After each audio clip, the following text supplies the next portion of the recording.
it is merely a function of leadership. It is the function of the people.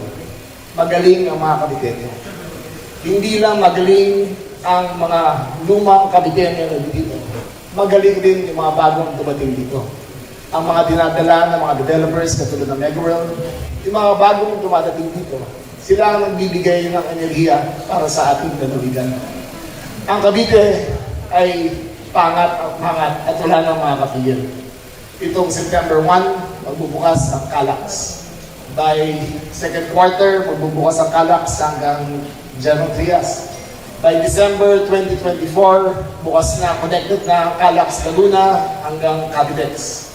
By first quarter of 2024, mag-uumpisa na ang Cavite to Batangas Expressway na mula Dasmariñas, aakyat ng Tagaytay, kakanan sa may Indang, lalabas sa Magallanes, tatawid na sa Cebu, baba ng Calatagan, at magkoconnect sa Batangas City.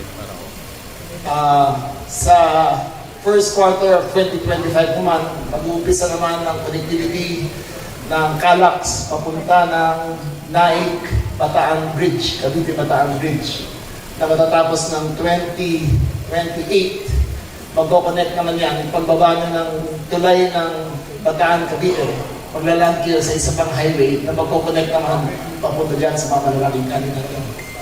Ano po ang puntos ko? Kung ang Metro Manila ay nahihirapan ngayon dahil hindi makapag-usap ang mayor, hindi magkasundo mga tao, dito sa Cavite, nagkakasundo lahat. Dito sa Cavite, isang direksyon. Ang direksyonan ay pataas. Hindi para sa amin, ngunit para sa taas. Para sa taas. Ang mga tao ay umunlad, ang mga bata ay lumalaki sa magandang lugar, ang lalawigan ay nagbago na. Ito po ang Cavite. Ito po ang General Trias. Ito ang Tansa. At ito ang Pilipinas. Maraming umaga po at maraming salamat po.